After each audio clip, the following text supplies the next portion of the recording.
इसको।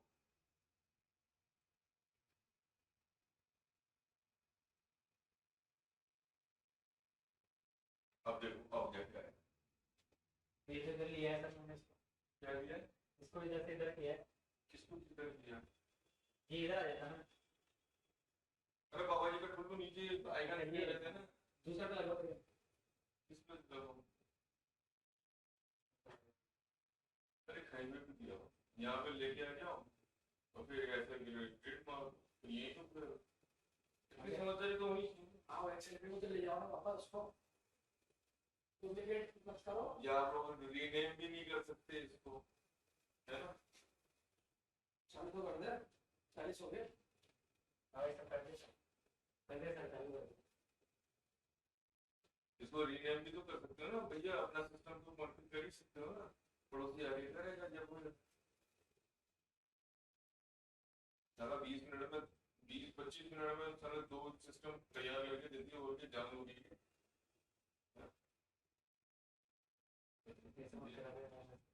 ये चाहते हो कि यार ये वाला भी काम हो नहीं करना।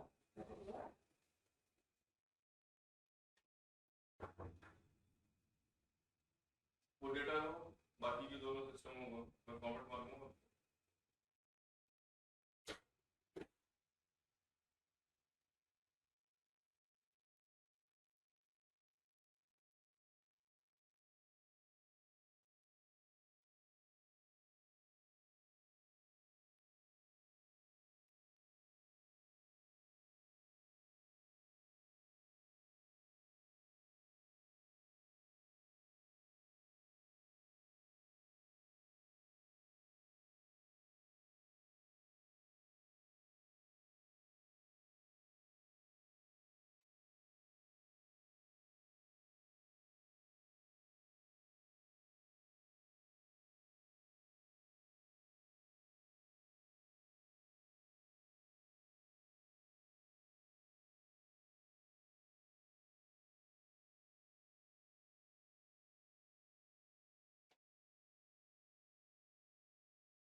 हाय। हेलो हेलो हेलो हेलो, आवाज़ आ रही बेटा? कैसे हैं आप लोग? वाओ। मैं हूँ।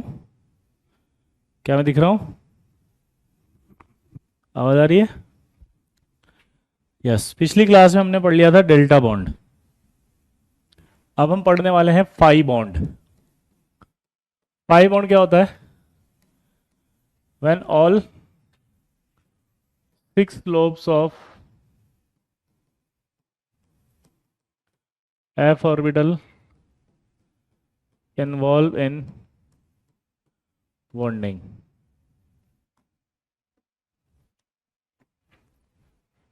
अब ये f ऑर्बिटल कैसा होता है देखो।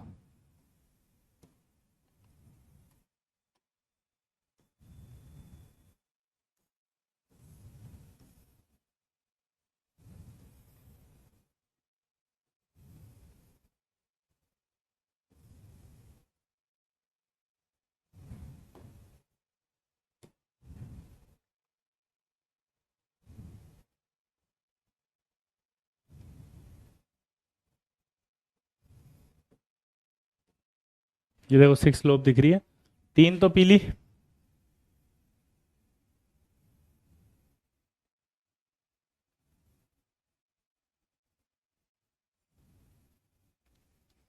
तीन वाइट, 6 लोब्स हो गई।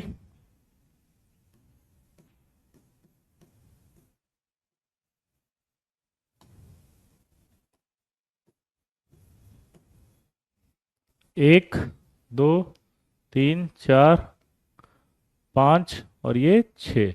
This is called pi bond, है ना। और एग्जाम्पल है, ये अभी दुनिया में एक ही मॉलिक्यूल में पाया जाता है, और वो एग्जाम्पल है U2, यूरेनियम 2।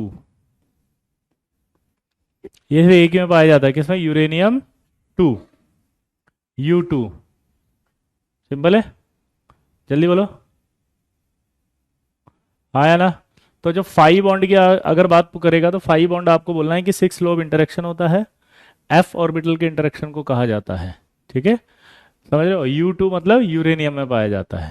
ठीक है, आया ना। अगर लोब एक्सिस पर है तो एक्सियल ही होगा ये, है ना। तो एक बच्चा लग रहा है लोब क्या होता है, देखो किसी भी ऑर्बिटल में जब इस तरह से ये होते हैं ना, तो इसको लोब कहते हैं, इसको लोब कहते हैं। जैसे ये पी ऑर्बिटल है तो ये लोब होंगी, 2 लोब होगी, है ना रुद्रा। लोब किसे कहते हैं, समझ में आ गया रुद्र? रुद्रा लॉब समझ में आ गया क्या होती है? बॉन्ड समझ में आ गए? Pi bond, sigma bond, clear? आया ना। हाँ, एफ ऑर्बिटल कॉम्प्लेक्स होता है, हमारे सिलेबस में नहीं होता रामा, इसलिए नहीं पढ़ते हैं। पर मेरे को बॉन्ड पढ़ाना था क्योंकि एग्जाम में आ जाए तो कर लो आप। ठीक है, एक होता है क्वाड्रपल बॉन्ड, ये भी याद रखना है आपको।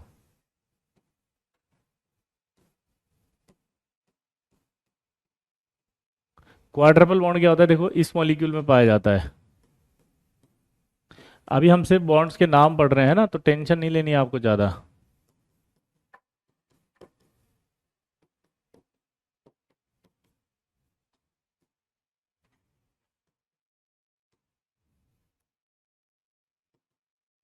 इसमें क्या होता है क्वाड्रपल बॉन्ड में?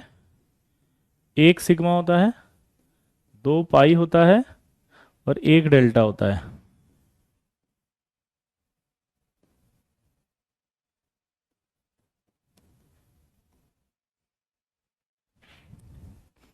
क्या होता है जल्दी बताओ? एक सिग्मा होता है, 2 पाई होते हैं और एक डेल्टा होता है। उसे क्वाड्रपल बॉन्ड बोला जाता है। उसे क्या कहा जाता है?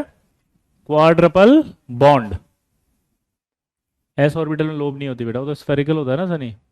आर ई का मतलब होता है rhenium. This molecule is called rhenium. This called is rhenium. ठीक है, यस। 1 सिग्मा है, 2 पाई है और एक डेल्टा है। ये आपको सिर्फ बॉन्ड के नाम बताए जा रहे हैं, कैसे बनेंगे हम आगे सीखेंगे अभी, है ना।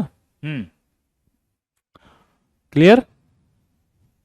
ये देखो, बताओ अब आपसे सिंपल सिंपल क्वेश्चन आएंगे कि क्या कौन से मॉलिक्यूल में जो है वो फाई बॉन्ड पाया जाता है। तो आप क्या टिक करोगे बताओ, किस में पाया जाता है फाई बॉन्ड? आंसर देखते ही टिक कर दोगे, U2 में।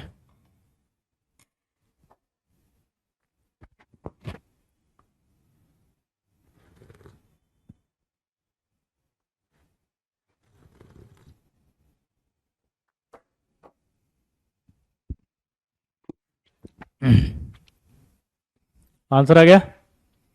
क्लियर? यूरेनियम। अब आपसे पूछे क्वाड्रपल बॉन्ड क्या होता है, तो आंसर टिक कर देंगे आप, जहाँ लिखा होगा एक सिग्मा होगा, दो पाई होगा, एक डेल्टा होगा। बोलो हाँ है ना, एक सिग्मा, दो पाई और एक डेल्टा होगा। आप क्या लिख दोगे उसको, बताओ क्या बोल दोगे उसको? बोलो। क्वाड्रपल बॉन्ड बोल दोगे। क्या बोल दोगे उसको? क्वाड्रपल बॉन्ड बोल दोगे। इतना सिंपल है यार, कहाँ परेशान हो जाते हो? अभी 11th में इतना ही आएगा बॉन्डिंग, इतना टिक कर दोगे जिंदगी बन जाएगी तुम्हारी। 12th में पढ़ेंगे बॉन्डिंग का नेक्स्ट लेवल, बिल्कुल एकदम एडवांस लेवल का। तो आप इतना परेशान क्यों हो रहे हो? मस्त रहो, स्वस्थ रहो और व्यस्त रहो पढ़ने में। चलो इधर देखो, अब हम बात करेंगे क्वेश्चंस की। पहला सवाल हम वीबीटी से पूछेंगे। तो वीबीटी क्या कहती है, ध्यान से सुनना, कि अगर एक अनपेड इलेक्ट्रॉन हो, जैसे ये हाइड्रोजन ने एक बॉन्ड बना दिया, ऑक्सीजन में देखो आप तो दो अनपेड इलेक्ट्रॉन होंगे, तो दो बॉन्ड हो गए। नाइट्रोजन की बात करें तो नाइट्रोजन में तीन बॉन्ड होंगे।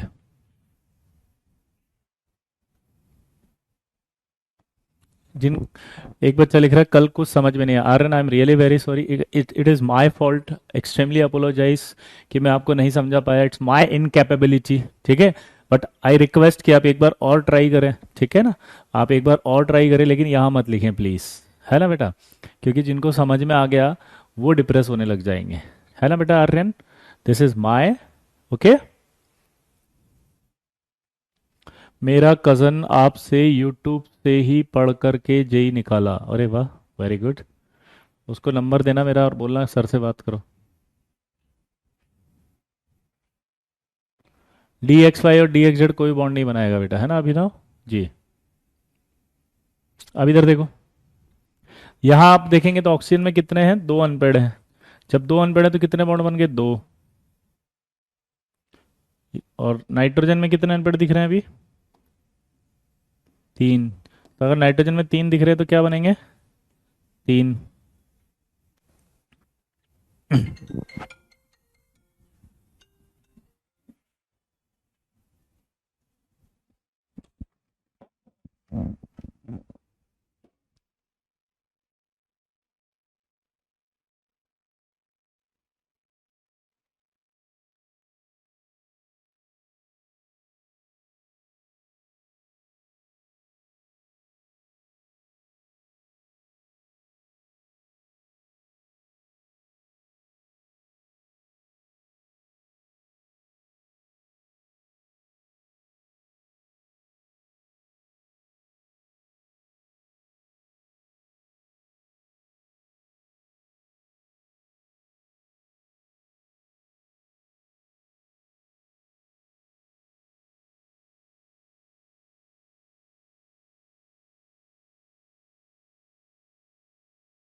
देख लिया। अब एक क्वेश्चन आएगा दोस्त, पता है क्या, वो बोलेगा यार एक अनपेड इलेक्ट्रॉन था तो एक बॉन्ड बन गया, दो अनपेड इलेक्ट्रॉन थे तो दो बॉन्ड बन गए, तीन अनपेड इलेक्ट्रॉन है तो तीन बॉन्ड बन गए। क्लियर? दोबारा से बोलो। हाँ बेटा, डी जेड स्क्वायर में हम आगे अगले साल पढ़ेंगे जतिन, है ना, 12th क्लास में जी। तो मेरा सवाल ये कि कार्बन जो है उसमें कितने अनपेड इलेक्ट्रॉन होते हैं,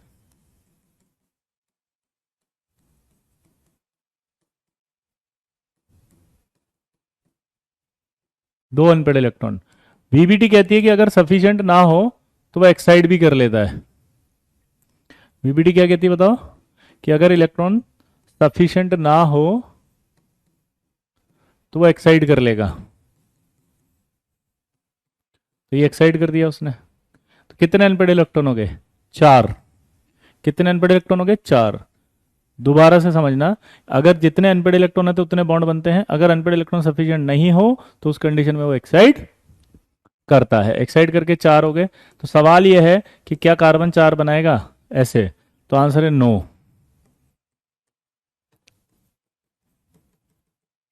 अब ये क्वेश्चन पूछ रहा है कि एग्जिस्ट नहीं करता तो वाई, क्या पूछा उसने, ये एग्जिस्ट नहीं करता वाई,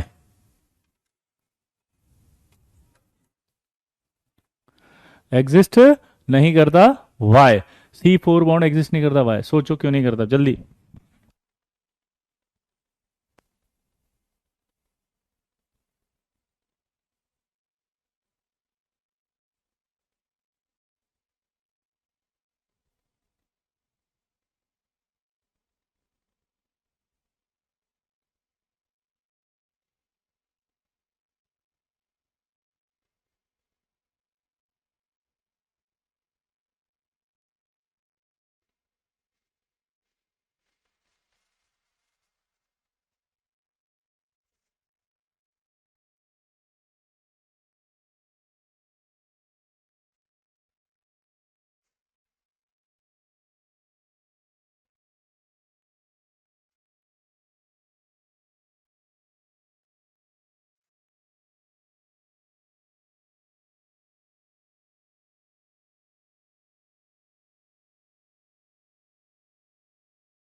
बोलो किया। अब देखो इसमें मजेदार चीज क्या है, मजेदार चीज ये है कि 4 बॉन्ड नहीं बन रहा, इसको स्टडी करते हैं क्यों। तो उसका रीजन आपको पता है, बहुत सिंपल है।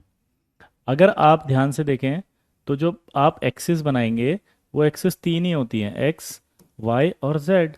अब आप अगर एस ऑर्बिटल की सिचुएशन को एज्यूम करें, तो ये एस ऑर्बिटल की सिचुएशन ये है। एस ऑर्बिटल की अगर सिचुएशन को हम अज्यूम करें तो ये एस ऑर्बिटल की सिचुएशन ये है कि आपके पास स्फेरिकल होगा, क्या होगा, स्फेरिकल।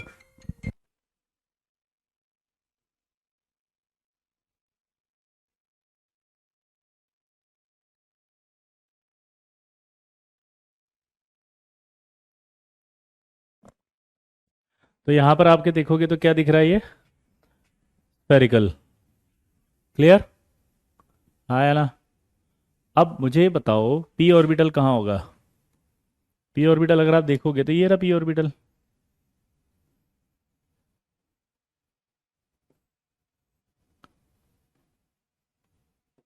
तीन पी ऑर्बिटल होंगे ना, ये वाला पी एक्स हो गया एक्स पर, ये वाई होगा वाई पर, ये जेड हो गया जेड पर। इसी तरह से दूसरा वाला भी होगा।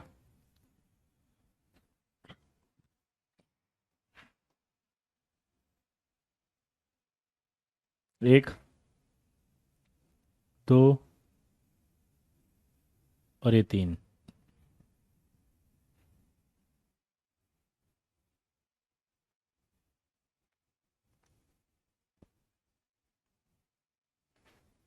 क्लियर? अब जब आप देखोगे कि ये मिलेंगे तो या तो यही बॉन्ड मिलेगा या एस एस मिलेगा, हाँ या ना? सोचो, अगर आप इस स्ट्रक्चर को देख रहे हो, या तो ये पी और पी आपस में ओवरलैपिंग करेंगे तो एक बॉन्ड बनेगा, पर ये जो आपका स्फेरिकल है,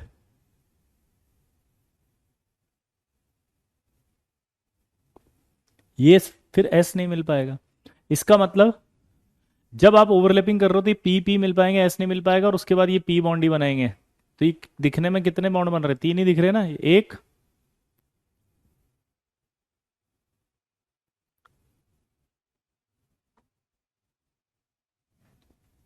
छः नहीं होते बेटा, एक्सिस तीन ही होती है। तो ये तो एक्स, मतलब ये एक एक्सिस है, इसी को एक्स माइनस एक्स बोला जाता है। ये वाई है, ये माइनस वाई होती है, ये जेड है तो ये जेड माइनस होती है। छः एक्सिस नहीं है और तीन ऑर्बिटल नहीं है, छः, तीन ही। ये ऑर्बिटल जो एक्स पे होगा पी एक्स, वो ऐसे होता है, this is called p x orbital. जो आधी इधर लोब होती है, आधी ये लोब इधर होती है, तो ये पूरा पी ऑर्बिटल है ऐसे, ये पी ऑर्बिटल है ऐसे, ये पी ऑर्बिटल है। तो ये तीन पी ऑर्बिटल्स होते हैं ये वाले, है ना, छः नहीं है। अब आप दिमाग की बत्ती जलाओ यार, ओवरलैपिंग कैसे होगी? आप इनको लेकर आओगे, जो जिनको नहीं समझ में आ रहा ना, वो बिल्कुल घास फूस नहीं खानी है, इंटेलिजेंट बनो थोड़े से, कि अगर ध्रुव ये टकराएंगे तो ये कैसे मिलेंगे आपस में। ये दिमाग नहीं चल रहा है तुम्हारा कि अगर ऐसे टकरा रहे हैं आपस में, तब जब कोई नहीं होगा तब टकराएंगे ना ये दोनों, इनके बीच में अगर कोई आ गया तो कैसे मिलेंगे आपस में? सोचो।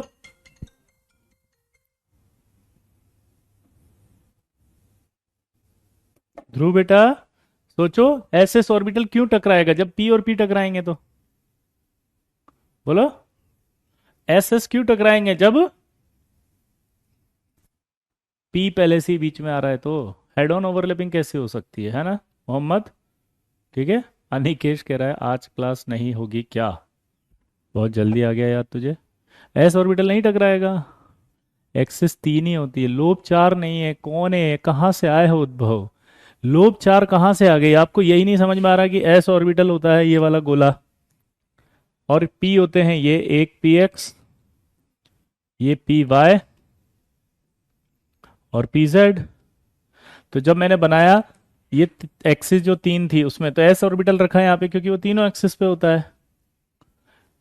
फिर मैंने पी बनाया जो पी एक्स पर है ये वाला, फिर पी वाई बनाया जो वाई है, जेड बनाया जो जेड है।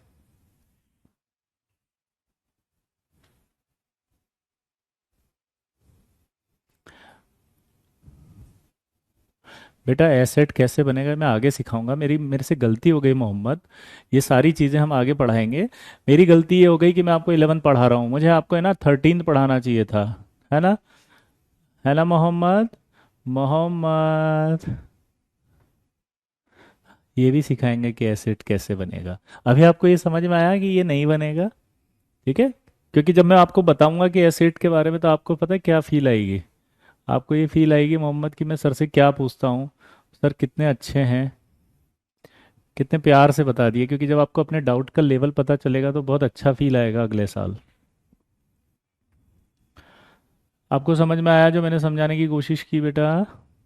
हम्म, कि यार अगर मान लो ये एस होता है, ये तीनों पर है, ये पी एक्स से, ये पी वाई, ये पी जेड है, तो ये पी एक्स बना दिया मैंने, ये पी वाई बना दिया, और ये पी जेड बना दिया। अगर ये आपस में मिलेंगे तो ये ही मिलेगा ना। देखो इसको, एस और एस नहीं मिल रहा, तो एक बॉन्ड ये बनेगा ज़्यादा से ज़्यादा, दूसरा ये बनेगा पाई बॉन्ड ऊपर नीचे, और तीसरा ये बनेगा ऊपर नीचे। हाँ या ना?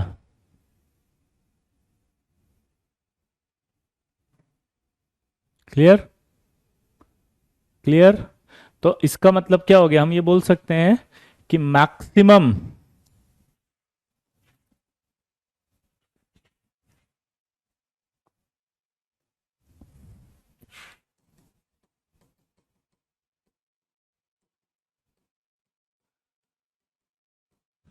3 atoms are maximum 3 bonds can form between 2 atoms of non metal. समझ गए? अब जो आप लोगों ने कंफ्यूजन अपने दिमाग में लाया, मैं उसका आंसर देता हूं। अब जैसे आप कहोगे कि कार्बन 4 बॉन्ड नहीं बना सकता, यहां मना करेंगे कि ये नहीं बनाएगा, तो पता है क्या प्रॉब्लम आएगी? तो हमारा भाई एक कहेगा कि सर फिर कार्बन 4 बॉन्ड तो बनाता है, हमने तो CH4 पढ़ा है, देखो CH4 में 4 बॉन्ड है। तो भाई दिमाग की बत्ती जली, शायद अब दिमाग की बत्ती जलेगी। ये हम 4 बॉन्ड 2 एटम के बीच में बोल रहे हैं आपस में, ये 4 बॉन्ड 2 एटम के बीच में नहीं है, ये तो इसके बीच में तो एक ही है ना, इस वाले एटम और इसके बीच में तो एक ही है ना, इसके और इसके बीच में तो एक ही है, इसके बीच में तो एक ही है।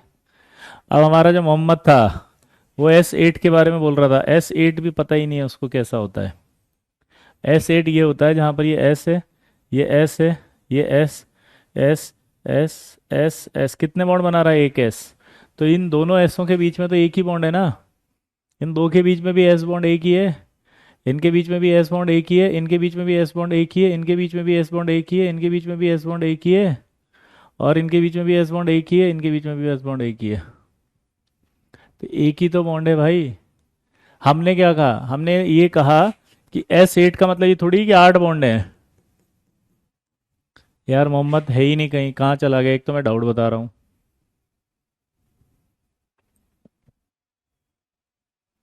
ठीक है, सुनील कह रहा है लेकिन 3 बॉन्ड कैसे बन जाएंगे? 3 एक्सिस होती है तो मैक्सिमम 3 बॉन्ड तो बन ही सकते हैं ना। 3 बॉन्ड है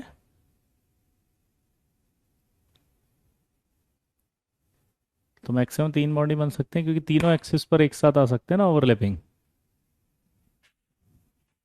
ठीक है, हाँ है ना? मैक्सिमम 3 बॉन्ड बनेंगे 2 एटम के बीच में एक साथ। अगर ये चीज़ समझ में नहीं आ रही तो आप सब लोग, पता नहीं कहाँ दिमाग है आपका, आप शायद घर पे रख के आए हैं। ठीक है, क्योंकि अभी कुछ उटपटांग चालू हो गया है यहाँ पे। 5 बॉन्ड बना सकता है क्या? 6 बॉन्ड बना सकता है क्या? तुम नाक से हॉट एंड सूर सूप पी लो ना, क्या प्रॉब्लम आ रही है तेरे को कार्तिक है? हॉट एंड सोर सूप पी ले नाक से, क्या दिक्कत आ रही है तेरे को? कुछ भी पूछ लो बस, है ना? अभी समझ में आया सबको? Absence of d subshell, why not है? वंशिका पूरा तो लिखो, क्या पूछना चाह रही हो आप?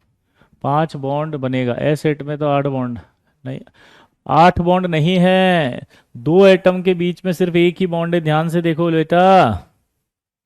ये 2 एटम दिख रहे हैं S और S, इनके बीच में सिर्फ एक ही बॉन्ड है। ठीक है, तो अब आपको क्या बोला बताओ? Maximum 3 bonds can form between 2 atoms of non metal, ये नॉन मेटल है। और जो क्वाड्रपल बॉन्ड बताया था वो डी ब्लॉक एलिमेंट था, वहां पर डी ब्लॉक है, वो डी ब्लॉक है। तो मेटल में हो सकते हैं 4 बॉन्ड, लेकिन नॉन मेटल में सिर्फ 3 ही हो सकते हैं। तो आपने नॉन मेटल लिखा है यहाँ पे, देखो सिंपल है कि नहीं है? एसिड सल्फर होता है बेटा, है ना? तो मैं ये डाउट हटा देता हूँ मोहम्मद का भी, क्योंकि ये दूसरे बच्चों को कंफ्यूज करेगा। आपको ये डाउट क्लियर हुआ कि कार्बन 4 बॉन्ड ऐसे वाले नहीं बना सकता, पर ऐसे वाले बना सकता है? क्योंकि ऐसे वाले क्यों बना सकता है 4 बॉन्ड? क्योंकि वो एक एटम से नहीं बना रहा।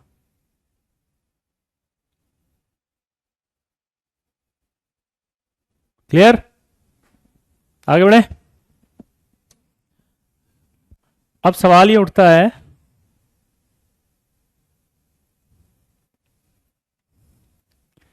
कि अगर नाइट्रोजन जैसे 3 बॉन्ड बना रहा था, क्या बोले जल्दी बताओ? नाइट्रोजन 3 बॉन्ड बना रहा था, तो नाइट्रोजन के नीचे जो फास्फोरस होता है वो 3 बॉन्ड क्यों नहीं बनाता? वो कह रहा है कि डज नॉट एग्जिस्ट।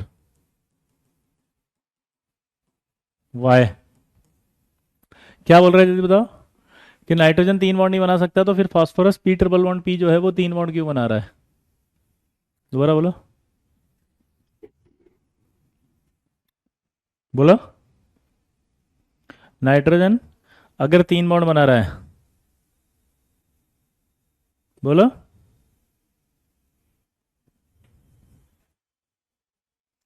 जल्दी बोलो, सोचो।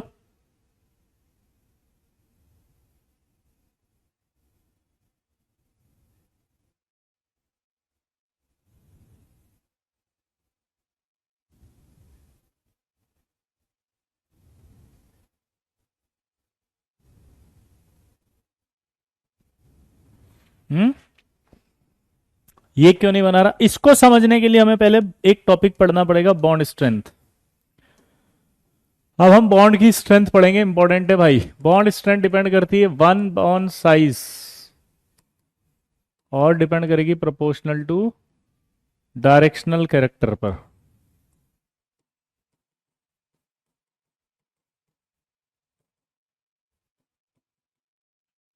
यानी कि percentage of P character. Bond की स्ट्रेंथ, अभी आप अपने सारे डाउट को साइड में रख दो अब, कि सर ये बॉन्ड कितने बना रहा है, क्या बना रहा है, क्या बना, क्योंकि पहले ये टॉपिक आएगा, फिर इस टॉपिक के बाद दोबारा उधर पहुंचेंगे अपन। ठीक है, इस टॉपिक के बाद जब हम दोबारा उधर पहुंचेंगे तो आपको बहुत सारी चीजें समझ में आएगी। ठीक है, क्योंकि ये बॉन्ड की स्ट्रेंथ पढ़ने जा रहे हैं हम।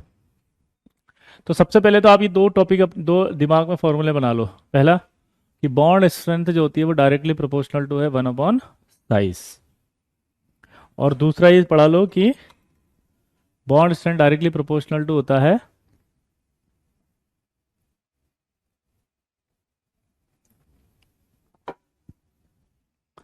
सर स्कूल में पीरियडिक क्लासिफिकेशन चैप्टर 25 मार्क्स का टेस्ट हुआ, उसमें से मेरे 23 नंबर आए, वेरी गुड, बधाई हो। दूसरा bond strength directly proportional to है डायरेक्शनल कैरेक्टर के, डायरेक्शनल कैरेक्टर के यानी कि परसेंटेज ऑफ पी कैरेक्टर के, डायरेक्शनल कैरेक्टर यानी परसेंटेज ऑफ पी कैरेक्टर।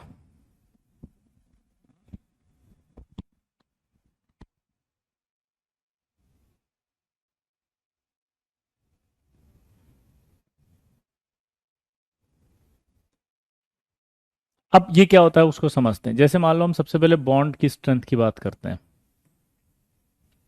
ठीक है, ध्यान से सुनना। कभी भी वीबीटी ने क्या कहा था कि जब बॉन्ड बनता है, दोबारा बोलो, वीबीटी ने कहा था कि जब बॉन्ड बनता है तो उसमें अनपेड इलेक्ट्रॉन वाले ऑर्बिटल ही पार्टिसिपेट करेंगे। हाँ है ना, अनपेड इलेक्ट्रॉन जो होता है वो एक होगा, ये इसके अंदर भी एक होगा ये वाला, तभी बॉन्ड बनेगा। अब मजेदार बात ये कि जो अनपेड इलेक्ट्रॉन ये एक होता है ना, वो ऐसे नहीं होता, वो प्रोबेबिलिटी होती है उसकी। तो हम जो बना रहे हैं उसे एक अनपेड इलेक्ट्रॉन की प्रोबेबिलिटी बना रहे हैं। ये हमने डॉट डॉट डॉट डॉट क्या बनाया बताओ, अनपेड इलेक्ट्रॉन की प्रोबेबिलिटी। तो ये अनपेड इलेक्ट्रॉन की प्रोबेबिलिटी है, क्या है दोबारा बताओ, ये अनपेड इलेक्ट्रॉन की प्रोबेबिलिटी है, ये अनपेड इलेक्ट्रॉन की प्रोबेबिलिटी है। अब क्या होगा, ये दोनों जब पास आएंगे एक दूसरे के तो ये ऐसे बनाएंगे, यहाँ प्लस प्लस और ये प्रोबेबिलिटी आ गई, प्रोबेबिलिटी हाँ है ना। तो यहाँ अगर आप देखोगे ये प्लस प्लस है, ये प्रोबेबिलिटी, यहाँ से देखोगे तो ये आएगी, यहाँ से ये प्रोबेबिलिटी। सिंपल है कि नहीं है, बोलो हाँ है ना। अब मुझे बताओ कि ये साइज अगर मैंने बढ़ा दिया, मजेदार बात सुनना भाई, अगर मैंने साइज बढ़ा दिया तो ध्यान से सुनना, ऑर्बिटल बड़ा करेंगे तब भी एक ही इलेक्ट्रॉन आएगा, ऑर्बिटल बड़ा करोगे तब भी ऑर्बिटल बड़ा होगा, लेकिन इलेक्ट्रॉन तो एक ही होगा, क्योंकि जब बॉन्ड बनेगा तो अनपेड इलेक्ट्रॉन वाला चाहिए। तो यहाँ पर क्या होगा, इस एक इलेक्ट्रॉन की जो प्रोबेबिलिटी है वो क्या होगी, डिस्पर्स हो जाएगी ऐसे। ये जो प्लस बना रहे हैं न्यूक्लियस है, और डॉट डॉट जो बना रहे हैं वो उस इलेक्ट्रॉन की प्रोबेबिलिटी है।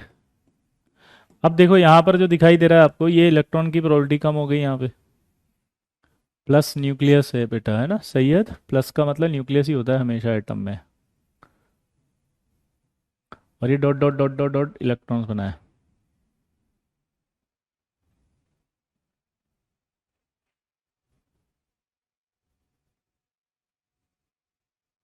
इलेक्ट्रॉन की प्रोबेबिलिटी है देव। अब दिमाग लगाओ, ये न्यूक्लियस है और यहाँ इलेक्ट्रॉन क्या है, इलेक्ट्रॉन की डेंसिटी देखो कम हुई नहीं हुई। यहाँ पर आप देखोगे तो यहाँ इलेक्ट्रॉन की जो डेंसिटी है वो कम हुई या नहीं हुई, जल्दी बताओ। यहाँ जो है इलेक्ट्रॉन की जो डेंसिटी है वो कम हुई या नहीं हुई, जल्दी बताओ। कम हुई, और न्यूक्लियस से वो दूर भी हो गया। तो मुझे इतना सा बताओ कि इलेक्ट्रॉन की डेंसिटी भी कम हो गई और न्यूक्लियस से दूर हो गया, तो अट्रैक्शन कम हुआ कि नहीं हुआ? अट्रैक्शन अगर कम हुआ तो अपन क्या बोलेंगे, बॉन्ड वीक होगा या नहीं होगा? अट्रैक्शन अगर कम होगा तो बॉन्ड वीक होगा, तो ये वाला बॉन्ड वीक होगा, वो स्ट्रांग होगा क्योंकि वहाँ ज़्यादा पास है और इलेक्ट्रॉन की डेंसिटी भी ज़्यादा है। तो इसका मतलब ये वाला फॉर्मूला वैलिड हो गया ना, कि bond strength directly proportional to होगा 1/साइज। बॉन्ड स्ट्रेंथ कम होगा, बोलो, 1/साइज। आया ना? बोलो, बॉन्ड स्ट्रेंथ कम होगा 1/साइज। अब इसको एक चीज से समझते हैं। अब एक डाउट आएगा मन में आपके, और नहीं आया तो मैं बता रहा हूँ डाउट क्या। सर एक चीज बताओ, मैंने कहा हाँ सर यहाँ ज्यादा इलेक्ट्रॉन डेंसिटी है, मैंने कहा हाँ। सर अगर यहाँ ज्यादा इलेक्ट्रॉन डेंसिटी, तो एक डाउट है मेरे मन में, मैंने कहा क्या? बोला सर अगर ज्यादा डेंसिटी है तो फिर इलेक्ट्रॉन रिपल भी तो करेंगे एक दूसरे को, मैंने कहा हाँ। सर अगर इलेक्ट्रॉन एक दूसरे को रिपल करेंगे तो सर रिपल्शन बढ़ जाएगा, हाँ। सर अगर रिपल्शन बढ़ गया तो बॉन्ड तो वीक हो जाएगा, क्योंकि रिपल्शन बढ़ता है तो अट्रैक्शन कम होता है, तो फिर इस हिसाब से तो यहाँ अट्रैक्शन कम होना चाहिए। इस हिसाब से तो यहां पर अट्रैक्शन जो है वो तो कम होना चाहिए, इस हिसाब से तो अट्रैक्शन कम होना चाहिए। इसको एक एग्जांपल समझते हैं। मान लो आप सब आप आपके 5-10 लोग हैं, आप उनको कमरे में बंद कर दिया और आप की इच्छा ऐसी है कि उनकी मुंडी उड़ा दूं बस, ठीक है, मुंडी उड़ा के फुटबॉल से खेलूं बस, इतना सा दिमाग लगा रहे हो, इतने भयानक आप दुश्मन है एक दूसरे के। पॉइंट समझना, आपने मुंडी उड़ा दिया, हट ओए तुसी ओ, तो उड़ा दिया एक झटके में, इतने खतरनाक है ना। कंडीशन समझ गए? अब मैंने क्या करा, अंदर एक शेर बांध दिया और एक कंडीशन दे दी कि शेर उसी को खाएगा जो हिला डुला भी, और उसके जंजीर बांध दी जिससे कि पूरे कमरे में घूम सकता है। अब आप दिमाग की बत्ती जलाओ मुझे, क्या होगा?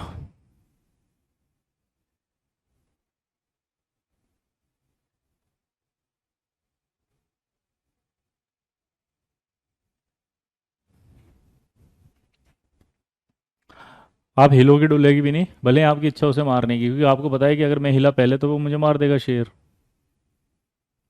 समझ रहे बात को? तो इसका मतलब ये निकला कि अगर शेर आपसे ज़्यादा स्ट्रांग है तो फिर वो आपकी भले ही इच्छा एक दूसरे को मारने की है, तब भी आप चुपचाप बैठे रहोगे। इसका मतलब समझो उल्टा, कि अगर आप सब एक दूसरे को रिपल करने वाले हो और फिर भी आप एक साथ बैठे हो, इसका मतलब स्ट्रॉन्ग अट्रैक्शन कितना पावरफुल है। उसका मतलब क्या है? अट्रैक्शन कितना पावरफुल है, और अट्रैक्शन अगर इतना पावरफुल है तो क्या होगा, बॉन्ड बहुत स्ट्रांग होगा। तो यानी कि उल्टा निकलेगा, मतलब कि अगर इस एरिया में इलेक्ट्रॉन की प्रोबेबिलिटी ज़्यादा आ रही है तो इसका मतलब ये निकलता है कि यहाँ अट्रैक्शन बहुत ज़्यादा है, तभी वो इलेक्ट्रॉन एक साथ हैं, नहीं तो भाग जाते वो। समझ रहे हो? इसका मतलब क्या निकला कि इलेक्ट्रॉन की प्रोबेबिलिटी अगर यहाँ ज़्यादा है, तो यहाँ पर अगर अट्रैक्ट इलेक्ट्रॉन की प्रोबेबिलिटी अगर ज़्यादा है,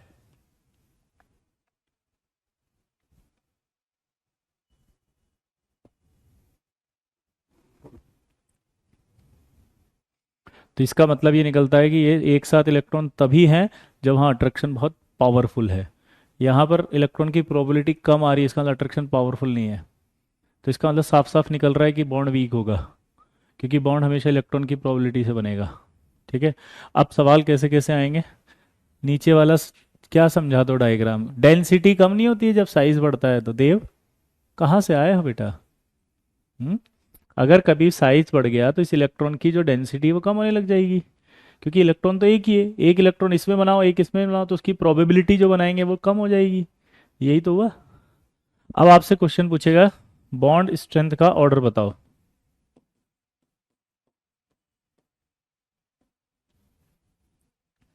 अगर मैं आपसे ऐसे पूछूं कि 1s 1s 1s और 2s, इनमें बॉन्ड की जो स्ट्रेंथ है वो बताओ। दोबारा बोलना। इसमें देखो ये 1s 1s और ये 1s 2s है, स्ट्रेंथ बताओ। हाँ, नीचे वाले में अट्रैक्शन वीक होगा। इनमें से स्ट्रेंथ बता सकते हो आप किसकी ज़्यादा है, 1s 1s और 1s 2s में से, जल्दी बताओ।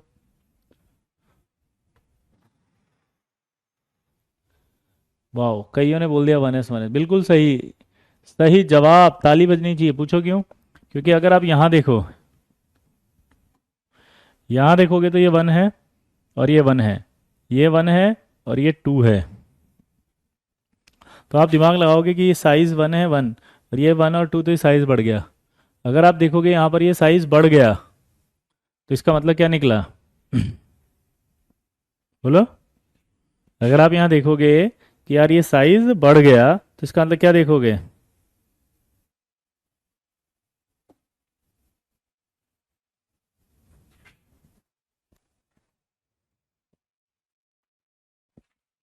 साइज बढ़ गया तो बॉन्ड स्ट्रेंथ वीक हो गई। अगला बताना इसी में, 1s 1s 1s 2s 2s 2s, अब कौन किसकी स्ट्रेंथ ज़्यादा है, जल्दी बताओ। ऑर्डर ऑफ बॉन्ड स्ट्रेंथ बताओ।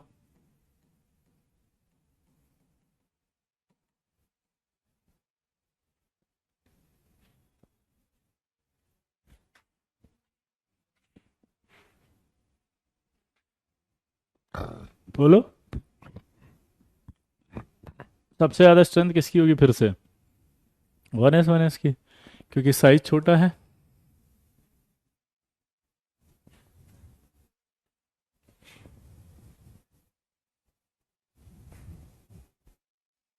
साइज छोटा है।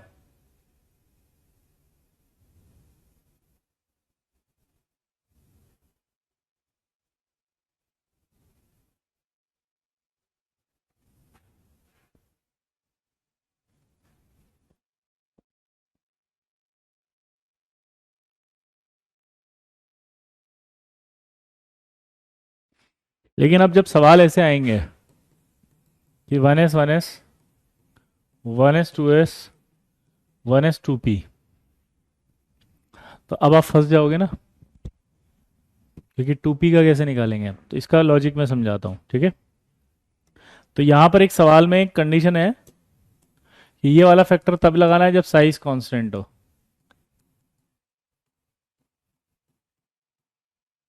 और ये हमेशा डोमिनेटिंग रहेगा।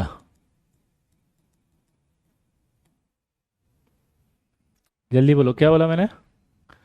ये कब लगाना है? Directional character when size constant, और ऊपर वाला क्या रहेगा? हमेशा डोमिनेटिंग। क्लियर? अब दिमाग लगना। अब मैं सवाल को यहां पर देखना चाहता हूं, तो सबसे पहले मैंने क्या देखा? देखो, जब मैं एस को ले रहा हूं, तो एस तीनों एक्सिस पर होता है।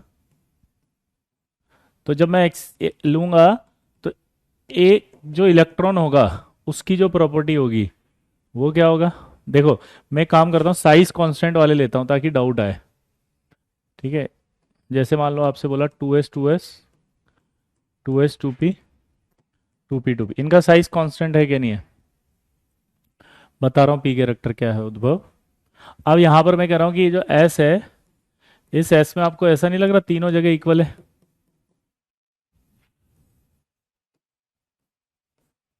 ये इक्वल है।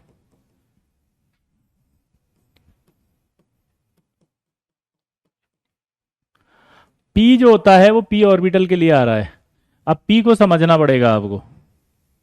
p को समझना क्या पड़ेगा कि वो इधर इधर इधर इधर इधर होगा, इधर इधर इधर इधर इधर होगा, तो क्या होगा? ये प्रोबेबिलिटी आएगी। तो ये प्रोबेबिलिटी हाफ आएगी, ये प्रोबेबिलिटी भी हाफ आएगी, हाँ या ना? पक्का? तो ये भी हाफ आएगी, ये भी हाफ आएगी। और यहां अगर आप देखोगे, तो अब 3 एक्सिस पर एक इलेक्ट्रॉन की प्रोबेबिलिटी है, तो एक जगह कितनी आएगी? 1/3। बोलो।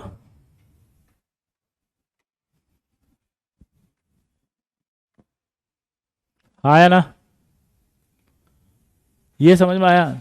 और यहां जब ये पी और पी मिलेंगे, हाँ क्या हो गया भाई, इसको नाराज क्यों हो गया?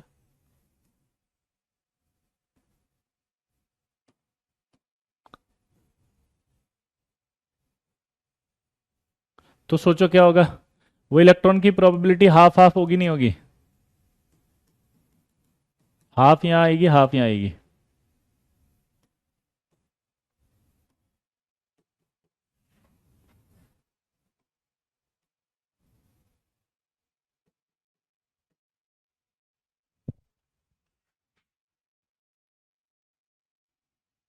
दिमाग की बत्ती जली अब मेरी दिमाग की बत्ती जलेगी जब एस होगा तो इलेक्ट्रॉन की प्रोबेबिलिटी 1/3 1/3, यानी जब ये दोनों आपस में मिलेंगे तो जो ओवरलैपिंग एरिया होगा उसमें इलेक्ट्रॉन की प्रोबेबिलिटी 1/3 1/3।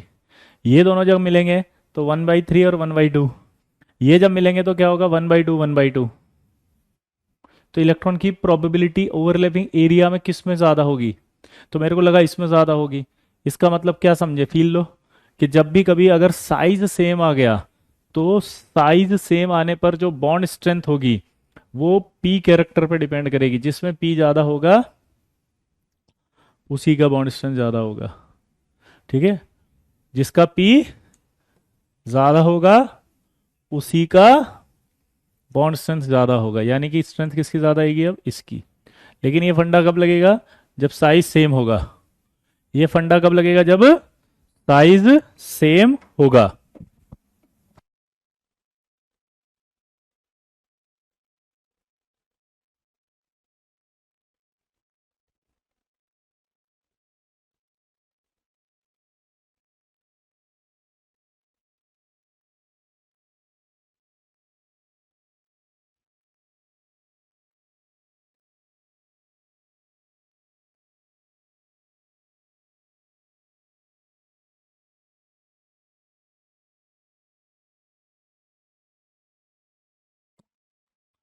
कितने बच्चों को समझ में आया, एक बार में देखे लिख के बताओ, आज देखें तो सही कौन है वो जिसमें है दम, हमारा बाजीराव सिंघम।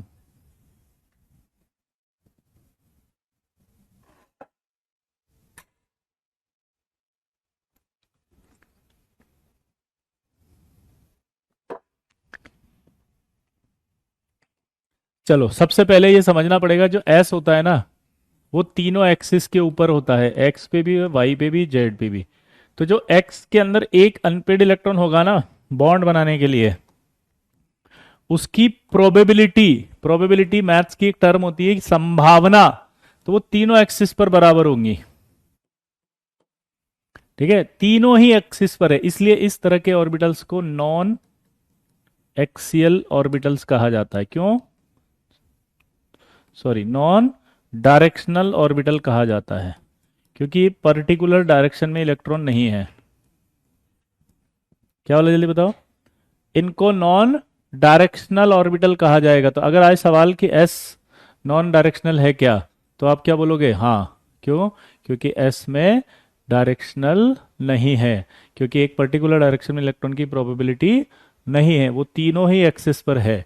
तो इसका मतलब अगर मेरे से ये पूछा जाए कि एक एक्सिस पर कितनी प्रोबेबिलिटी हुई, तो अगर तीन एक्सिस पर एक प्रोबेबिलिटी इलेक्ट्रॉन की है तो एक एक्सिस पर 1/3 हुई या नहीं हुई, ये बताओ, बोलो।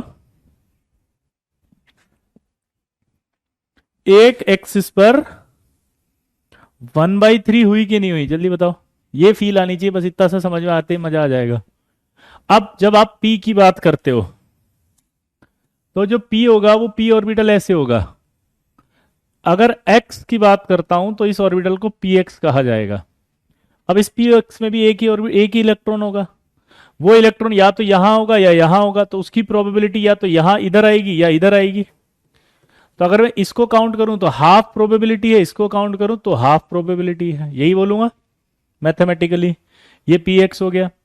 अगर मैं पी वाई लेता हूं तो पी वाई अगर होगा तो वही होगा कि ऑर्बिटल में तो एक इलेक्ट्रॉन होगा तभी बॉन्ड बनाएगा, तो प्रोबेबिलिटी उसकी या तो यहां हाफ होगी या यहां हाफ होगी। आया ना, सिंपल है। जेड की बात करें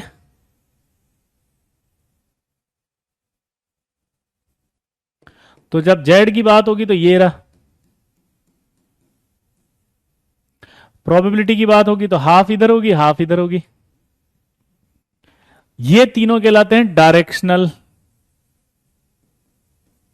ऑर्बिटल, और इसी को कहते हैं डायरेक्शनल कैरेक्टर। क्यों? क्योंकि यहां पर इलेक्ट्रॉन की प्रोबेबिलिटी एक पर्टिकुलर एक्सिस पर है।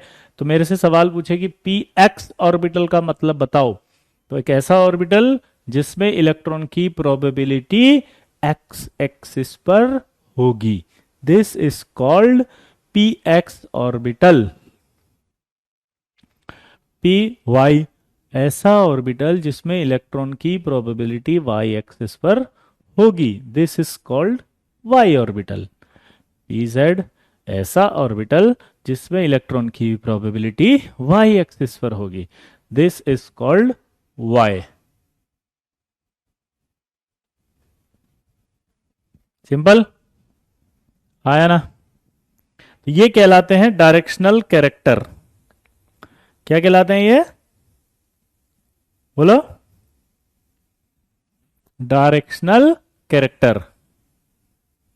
पी एक्स वाई पर क्यों होगी? पी के कोई ऑर्बिटल होते ही नहीं है जो वाई एक्स और वाई के बीच में होते हैं, वो तो डी में होते हैं हिमांशु। मतलब तुम्हारी तो आदत पड़ गई, हली सब्जी रोटी हाथ में दे दो तो उसमें ही रायता डाल के, उसी में न सब्जी, उसी में आलू, उसी में भिंडी, उसी में पापड़ अचार दाल रायता गुलाब जामुन आइसक्रीम सबको मिला के साले ऐसे कर लो और फिर खा लो उसको। नया ऑर्बिटल बना दो पी एक्स वाई, कुछ भी। थोड़ा तो पढ़ लिख के बैठा करो क्लास में।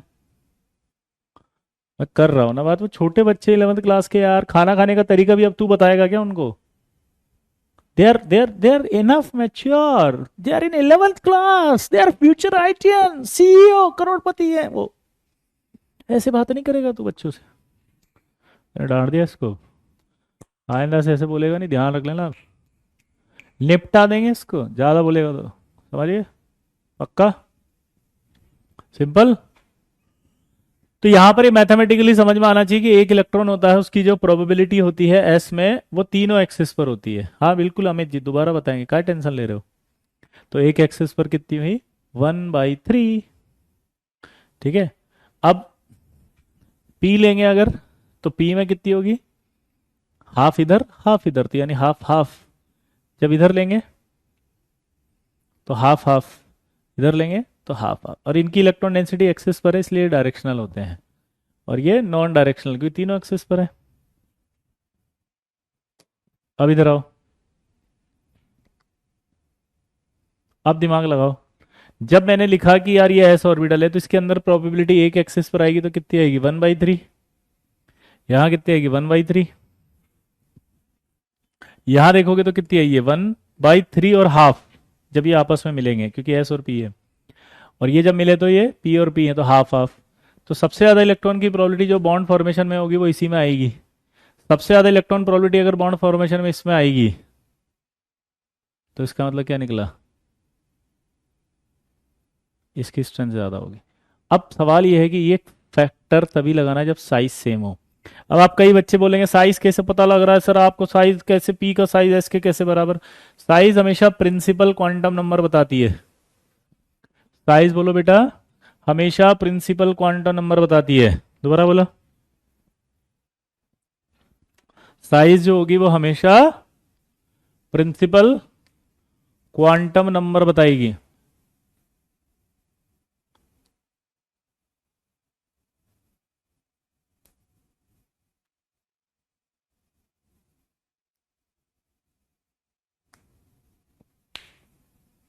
साइज जो होगा वो हमेशा, बोलो, प्रिंसिपल क्वांटम नंबर बताएगा।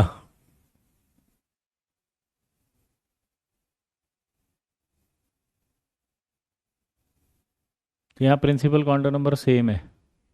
ठीक है। अब मान लो इसकी जगह ये दे देता 1s और 1s2p, अब बताओ किसकी स्ट्रेंथ ज्यादा करते हैं आप? चलो बताओ।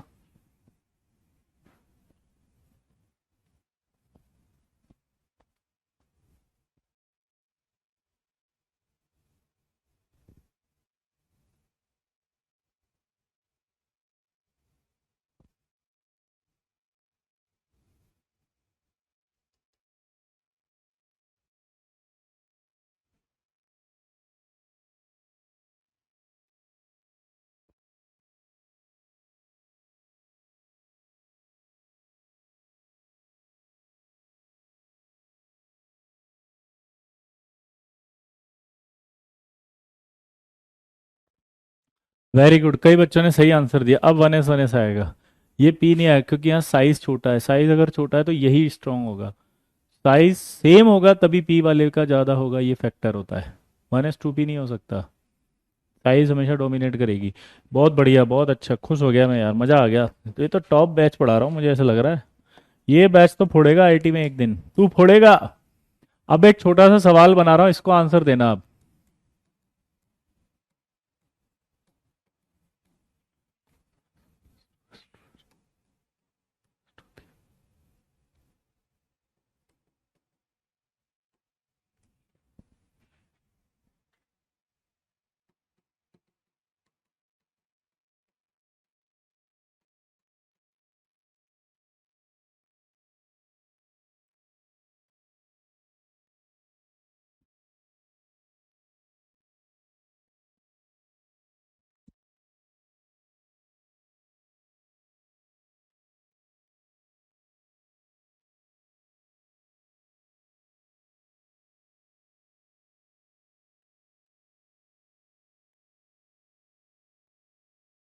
चलो बताओ।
हाँ भाई जल्दी, यस, गलत आंसर, गलत आंसर। देखो इतना सब कुछ समझाने के बाद भी नहीं हुआ, मज़ा नहीं आया यार।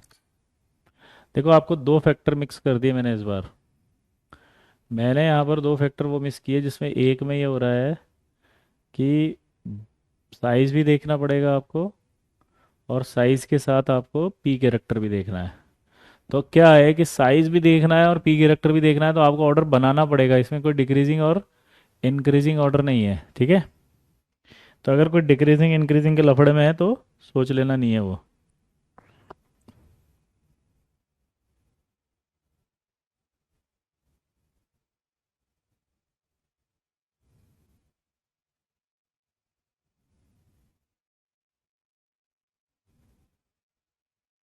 जल्दी, फिर से गलत कर रहे हो यार, तुमने लॉजिक सिखाने के बाद भी गलत कर रहे हो। इमेज मेरे को लगा था बढ़िया, गलत। लास्ट वाला कैसे हो सकता है, उसका साइज सबसे बड़ा है बिना। अबे हाईएस्ट लोएस्ट नहीं, पूरा ऑर्डर बताना है। विपुल का भी गलत है। इस लड़के ने कुछ सही करने की कोशिश की, विकास ने, लेकिन सारा ऑर्डर नहीं लिखा है इसने।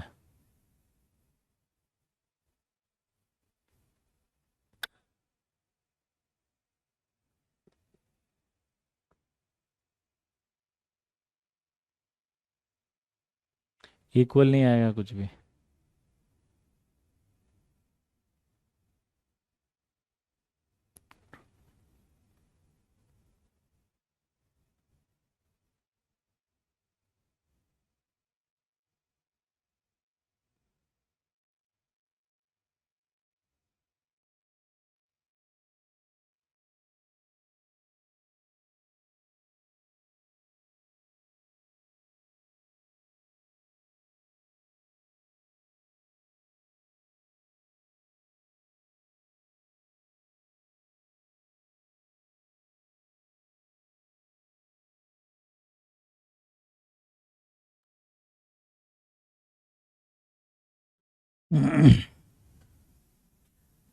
मैं समझाता हूँ।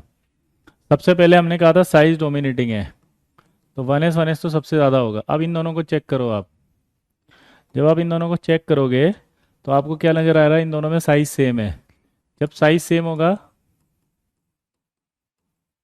तो ये आएगा 1:2।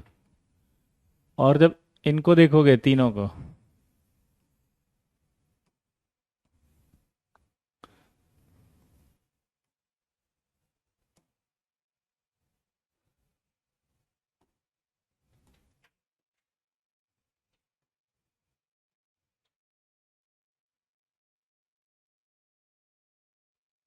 टू एस 3s,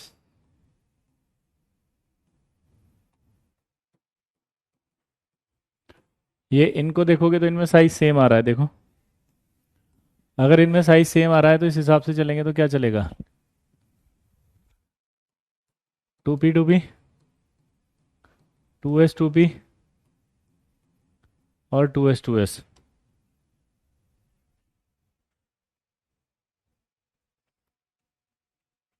अगर आप इनको देखोगे तो साइज कांस्टेंट है, तो फिर से इनमें p पहले आएगा।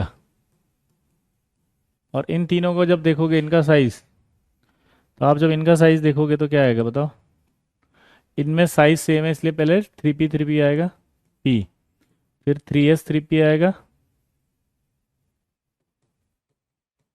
और फिर आपका 3s आएगा।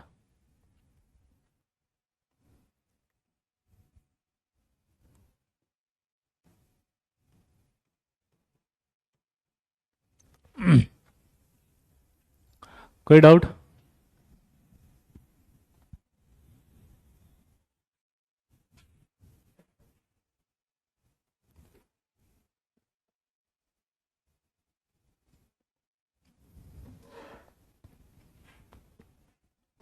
आई होप आपको समझ में आ गया होगा। किस बच्चे का सही हुआ था, ईमानदारी से बताओ, ट्रू।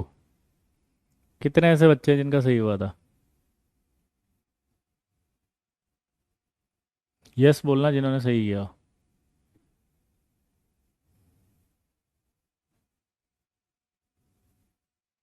क्षितिज गिरा मेरा पूरा मैच कर गया था, अरे वाह। ओजस्वी गिरा sir, I got role.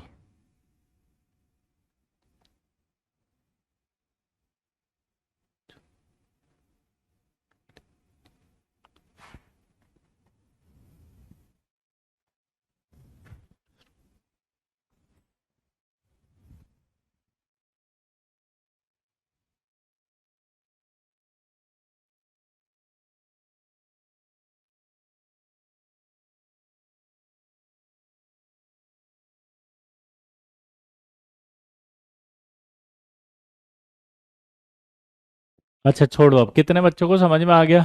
Yes sir समझ में आ गया, बिल्कुल करेक्ट, परफेक्ट। अब अगर यही सवाल मैं पाई बॉन्ड के लिए पूछूं तो दिमाग लगाना।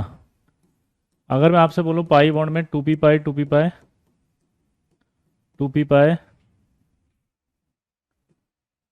3p पाई और 3p पाई, बताओ कौन सा बॉन्ड स्ट्रांग होगा? बोलो। ऑर्डर ऑफ बॉन्ड स्ट्रेंथ की बात करेंगे, जल्दी बताओ। ऑर्डर ऑफ बॉन्ड स्ट्रेंथ बताओ इन तीनों में।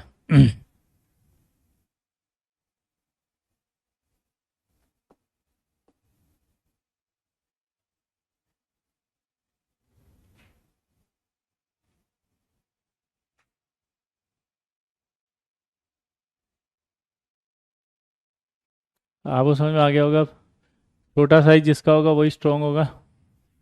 ये छोटा साइज हो गया, 2p टू पी 3p और 3p आया ना? ठीक है। अब लेकिन एक सवाल आया मेरे मन में, इसकी जगह चेंज कर रहा हूँ अब मैं। अब मैं कर रहा हूँ 3p 3d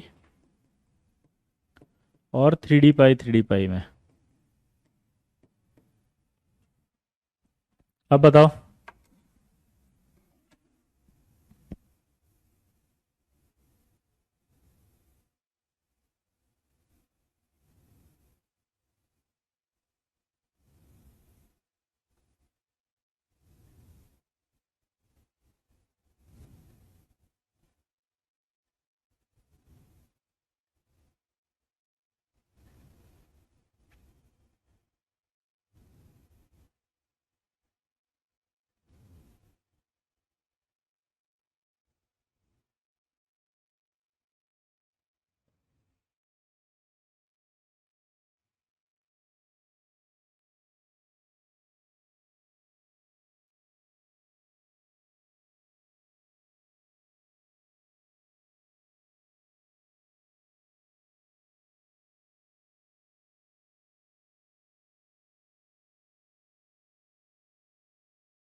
अब देखो, मैं आंसर बताता हूँ इसका। देखो, ये और ये आएगा। अब इसको फील लेना है एक बार। जैसे ये 3p था और ये 3p था, ठीक है, इतना दूर है, थोड़ा पास बना दोगे, 3p के नीचे।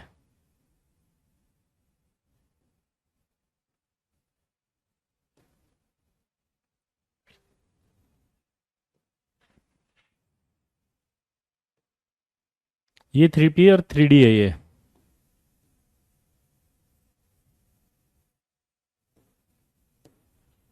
और यहाँ अगर अपन देखें तो ये 3d है।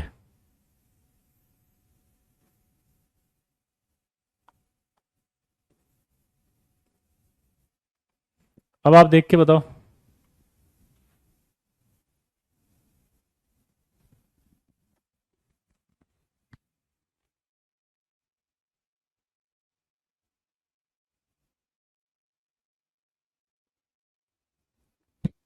दिमाग की बत्ती जलेगी। अगर ये पी होंगे ऐसे, तो ये आराम से मिलेंगे ऐसे। लेकिन पी और डी होंगे तो ओवरलैपिंग ज्यादा होगी। डी में ओवरलैपिंग ज्यादा होगी, ऐसे पास पास मिलेंगे। और दोनों ही डी होंगे तो ज्यादा ओवरलैपिंग होगी। अगर ओवरलैपिंग ज्यादा होगी तो सोचो क्या होगा। वही स्ट्रांग होगा ना सबसे ज्यादा। बोलो दोबारा से देखो। अगर ये आपस में मिलेंगे तो ये तो ऐसे हैं। बोलो, ये ऐसे हैं।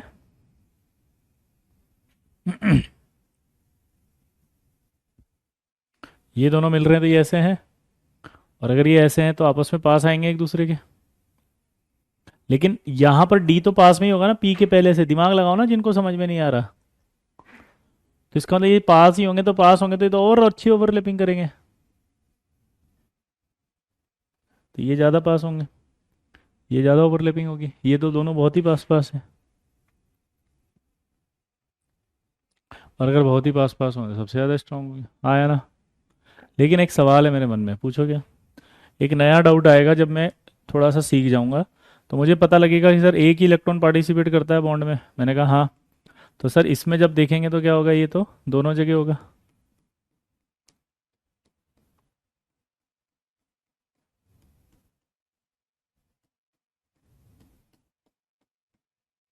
यहां तो लेकिन चारों लोब्स में होगा।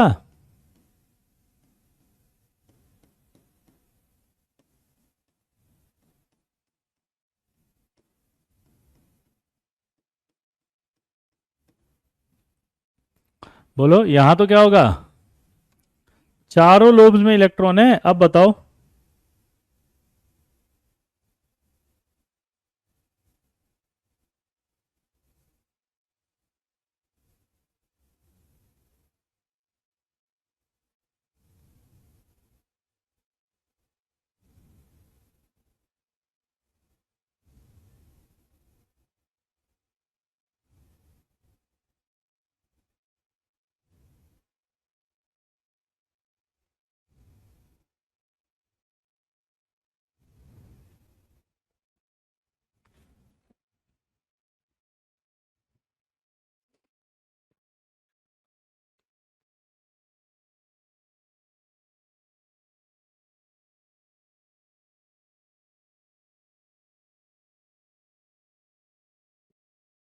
बोलो, यहाँ तो प्रोबेबिलिटी 1/4 हो गई सर। ये तो वीक होना चाहिए था, आपने जो बताया उस हिसाब से तो स्ट्रांग कैसे हो रहा है सोचो बेटा। अब तो इसका रीज़न मैं बताता हूँ कि जब ये ओवरलैपिंग करने आएगा, हम अगले साल पढ़ेंगे, तो ये सारी इलेक्ट्रॉन प्रोबेबिलिटी आगे की तरफ शिफ्ट हो जाती है, सर ये छोटे हो जाते हैं।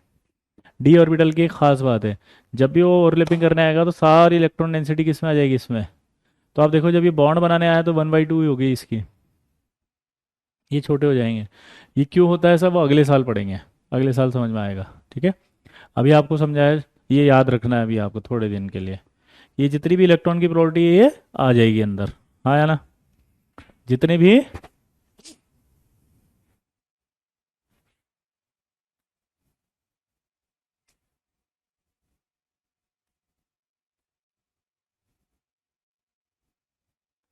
तो इसका मतलब क्या होगा, सब में 1/2 है। प्रोबेबिलिटी तो 1/2। अब प्रोबेबिलिटी 1/2 है, लेकिन ज़्यादा ओवरलैपिंग किस में होगी, वो ज़्यादा स्ट्रांग होगा ना। 1/4 नहीं होगी ना, 1/2 हो जाएगी ना हिमांशु। तो जब पी और पी मिलेंगे तो ऐसे मिलेंगे, दूर दूर है। पी और डी मिलेंगे तो पास में ओवरलैपिंग होगी तो ज्यादा होगी, और डी आएंगे तो ज्यादा ओवरलैपिंग होगी। पक्का? डी होगी तो ज्यादा ओवरलैपिंग होगी। अब इसका मतलब ये समझ में आ गया कि अगर मैं इन सारी ओवरलैपिंग की स्टडी करूं तो सबसे वीक पाई बॉन्ड कौन सा है, जल्दी बताओ। सब सारी ओवरलैपिंग की अगर स्टडी करूं तो इन सब में वीक पाई बॉन्ड कौन सा है, जल्दी बताओ। हम्म, जल्दी। सबसे वीक पाई बॉन्ड कौन सा है अगर इन सारी पाई बॉन्ड्स की स्टडी करूं तो, जल्दी बताओ। अरे नाम लेके बताओ, ऐसे पीपी नहीं है, 3p पाई 3p पाई। पीपी में तो स्ट्रॉन्ग है 2p 2p। सबसे वाली वीक कौन सी होगी, ये वाली 3p पाई 3p पाई। कौन सी वाली स्ट्रॉन्ग होगी, 3p पाई 3p पाई। ठीक है। अब सवाल हमारा एक पेंडिंग था कि सर ये एन ट्रिपल बॉन्ड एग्जिस्ट कर रहा है but P triple bond P नहीं। ध्यान से देखना, आप जब फास्फोरस लेंगे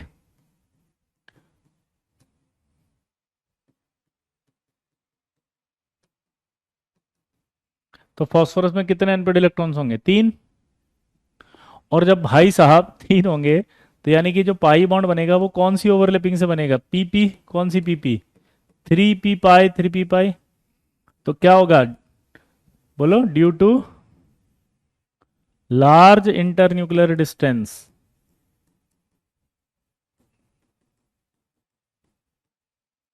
क्या बोला मैंने, due to large internuclear distance 3p pi 3p पाई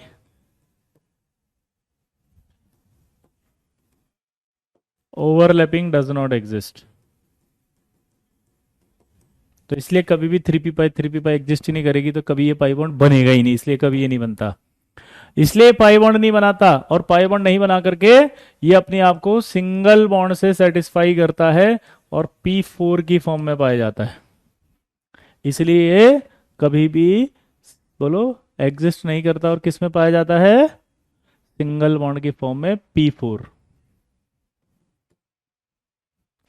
जो भी बच्चे अगर ये सोच रहे हैं कि विजय सर होमवर्क नहीं दे रहे, तो मैं होमवर्क दूंगा हाइब्रिडाइजेशन पढ़ाने के बाद, डाइपोल मोमेंट पढ़ाऊंगा तब।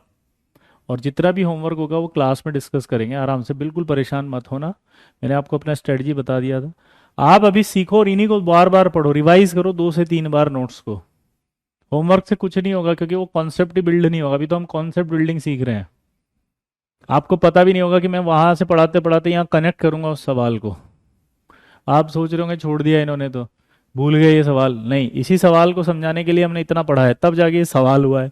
अब होमवर्क दे देंगे, ये सवाल आ गया तो ऐसे को रटना थोड़ी है कि आंसर रट लो, लिख लो, नोट कर लो, याद कर लो, ऐसे थोड़ी होता है कोई। अगला देखो, सेम सवाल अगर बोले कि O double bond O exist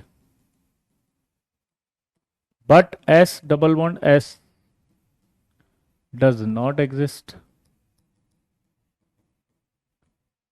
why. तो वापस वही बात आई, देखो सल्फर 3s2 3p4 आएगा।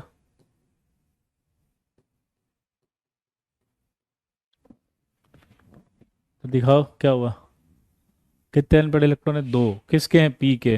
तो जब आप एस और एस बनाने की कोशिश करोगे तो कौन सी ओवरलैपिंग होगी, ये 3p पाई 3p पाई। तो बताओ क्या 3p pi 3p pi exist करेगी,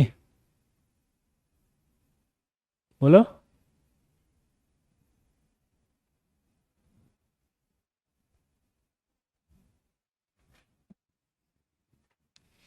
क्या 3p pi 3p pi exist करेगी, no. Reason 3p pi 3p pi does not exist.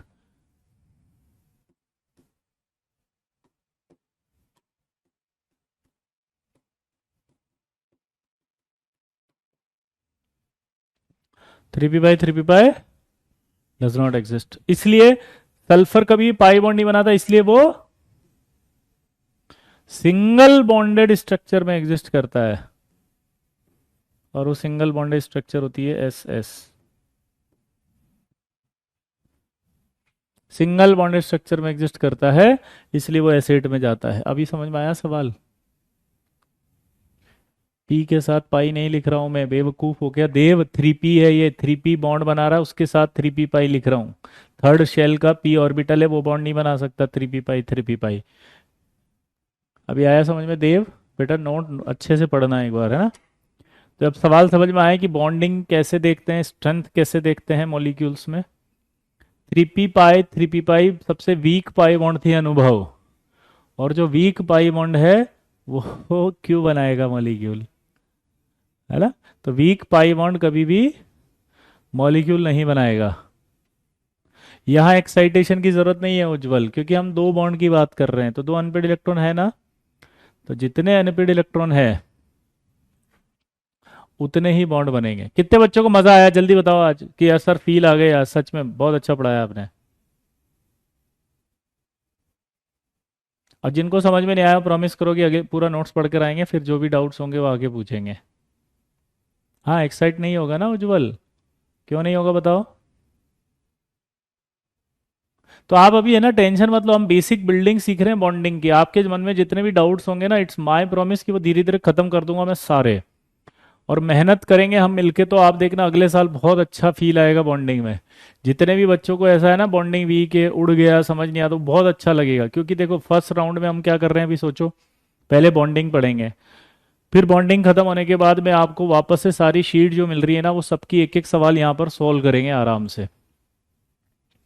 ठीक है, तो सारे सवालों को जब हम अच्छे से सॉल्व करेंगे तो आपकी जो प्रैक्टिस है वो भी कंप्लीट हो जाएगी, हाँ है ना।